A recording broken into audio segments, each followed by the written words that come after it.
Hello everyone, welcome to my YouTube channel. അപ്പോൾ നമ്മൾ ഇന്നൊരു മോർണിംഗ് വ്ലോഗാണ് ചെയ്യുന്നത്. അതും എൻ്റെ അല്ല കേട്ടോ, നമ്മുടെ വീട്ടിൽ ഏറ്റവും പ്രയോറിറ്റി കൊടുക്കുന്ന ഒരു കാര്യത്തിൻ്റെയാണ്. ദാറ്റ് ഈസ് ചെടികൾ. ആകെ കുറച്ച് സ്ഥലമുള്ളൂ എങ്കിലും എത്ര ചെടി ഞങ്ങൾക്ക് ഇവിടെ നട്ടുവെക്കാമോ അത്രയും ചെടികൾ ഞങ്ങൾ നട്ടുവെച്ചിട്ടുണ്ട്. അപ്പോൾ ഇതിൻ്റെ പ്രധാന കണ്ണി വേറെ ആരുമല്ല, എൻ്റെ സ്വന്തം പപ്പയാണ്, മിസ്റ്റർ JMPD. പപ്പയുടെ ഒരു ഡേ സ്റ്റാർട്ട് ചെയ്യുന്നത് തന്നെ ഈ പറഞ്ഞ ആൾക്കാരിൽ നിന്നാണ്. A garden is not just grown, it's nurtured with love. So here എൻ്റെ പപ്പയും മമ്മയാണ് ഇതിന് മെയിൻ പരിപാടിയെല്ലാം ചെയ്യുന്നത്. ആൻഡ് എല്ലാവരെയും പോലെ ഈ ചെടികളുടെ ബാക്ക് സ്റ്റോറി തുടങ്ങുന്നത് കൊറോണയിൽ നിന്നാണ്. അപ്പോൾ that is here 2020.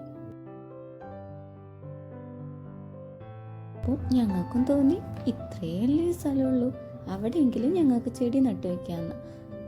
But corona കഴിഞ്ഞതോടുകൂടി അതിൻ്റെ ഇൻട്രസ്റ്റ് പോകുമെന്ന് ഞങ്ങളെല്ലാവരും വിചാരിച്ച്. പക്ഷേ അങ്ങനെ ഒരു കാര്യം നടന്നതേയില്ല. പിന്നെ അതിനോടുള്ള ക്രേസും ഇൻട്രസ്റ്റും എല്ലാം കൂടി വരെ ഉണ്ടായി. അപ്പോൾ അവിടെ നിന്ന് ഇവിടെ നിന്നും കിട്ടുന്ന ചെടികൾ മൊത്തം ശേഖരിച്ച് വീട്ടിൽ കൊണ്ടുപോയി നട്ട് വയ്ക്കുക. കണ്ടോ, ഇപ്പം തന്നെ കണ്ടില്ലേ, എല്ലാ റോസിൻ്റെ കിടക്ക ചെന്ന് മാന്തുക, നോക്കുക എത്ര സ്പേസ് ഉണ്ട്, അവിടെ ചെന്ന് ചെടി നടുക. ഇതൊക്കെയാണ് പപ്പയുടെ പ്ലാൻ. നിലവിലിപ്പം ഏതൊക്കെ ചെടി എന്തൊക്കെ ചെടി എന്ന് വെച്ചാൽ എനിക്കറിയില്ല. ഞാൻ ഓൾറെഡി ഹോസ്റ്റലറാണല്ലോ. അപ്പോൾ പിന്നെ ഈ വരുമ്പോൾ കാണുന്ന കാഴ്ചപ്പാടൊക്കെ എനിക്കും ഉള്ളൂ ഇതിനെപ്പറ്റി. അപ്പോൾ പപ്പ തന്നെ എനിക്ക് ഫോട്ടോ എടുത്ത് അയച്ചു തരാറുണ്ട്. അപ്പം അങ്ങനെയാണ് ഇവിടുത്തെ വിശേഷമൊക്കെ ഞാൻ അറിയുന്നത്. ഇങ്ങനെ ചെടികൾ മാത്രമല്ല, പറ്റാവുന്ന ചെറിയ ചെറിയ പച്ചക്കറികളൊക്കെ ഞങ്ങൾക്കുള്ള സ്ഥലത്ത് ഞങ്ങൾ നട്ടുവയ്ക്കാറുണ്ട്.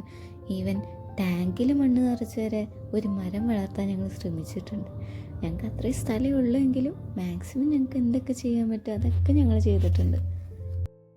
ഞാൻ പലപ്പോഴും ചിന്തിച്ചിട്ടുണ്ട്, ഈ രാവിലെ എണീച്ച് ഈ ചെടികളുടെ പിന്നെ കൂടെ നടക്കുന്ന എന്തിനാ, ആ സമയം കൊണ്ട് ഉറങ്ങിയക്കൂടെ, ഈ 2 നേരം ചെടി നനയ്ക്കുന്ന എന്തിനാ, ഇങ്ങനെയൊക്കെ ഞാനും ചിന്തിച്ചിട്ടുണ്ട്.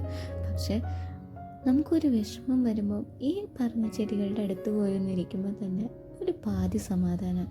അല്ലെങ്കിൽ ഇപ്പോൾ ഒറ്റയ്ക്കായിരിക്കുന്ന പാരൻസിന് അത് ഏറ്റവും വലിയ ആശ്വാസം. അവർക്ക് ജസ്റ്റ് ഒരു ഹോബിയാണ്. പപ്പയ്ക്കെന്ന് പറഞ്ഞാൽ അതൊരു ക്രേസായിട്ട് മാറിയേക്കാം. പപ്പ മാത്രമല്ല കേട്ടോ, പപ്പയുടെ ഒരു സിസ്റ്ററും കൂടെ ഉണ്ട്, കൊച്ചുറാണി ആൻറ്റിക്കും സെയിം ക്രേസാണ് രണ്ടുപേരും. അപ്പോൾ അങ്ങോട്ടും ഇങ്ങോട്ടും ചെടി മാറി കളിക്കലൊക്കെ പരിപാടി. So that is morning vlog. And കണ്ടോ, ഞങ്ങളുടെ പഴയ ടാങ്ക് വെട്ടി കീറി അതിനകത്ത് വെള്ളം നിറച്ച് മീനെ വളർത്തുന്നു. ബ്യൂട്ടിഫുൾ അല്ലേ?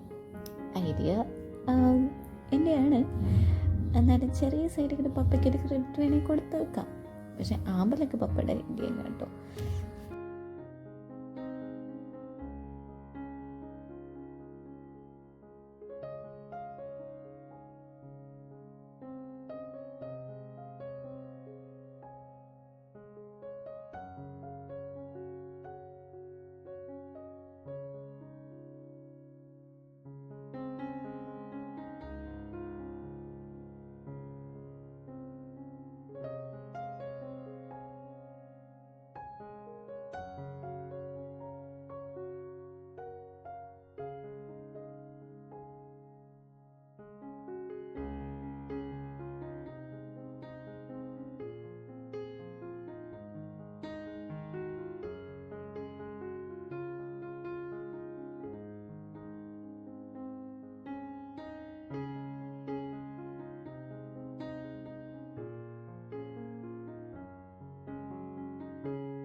വീഡിയോയും വ്ലോഗും അത്ര പെർഫെക്റ്റ് അല്ല എന്നൊന്നും എനിക്കറിയാം. പക്ഷേ this is my first time. അതുകൊണ്ട് എൻ്റെ മിസ്റ്റേക്ക് എന്തെങ്കിലും ഉണ്ടെങ്കിൽ എന്നോട് ക്ഷമിച്ചേക്ക്. എല്ലാവർക്കും ഇഷ്ടമാവുമെന്ന് കരുതുന്നു. ആൻഡ് വീഡിയോ കണ്ടതിന് ഒരുപാട് താങ്ക് യു.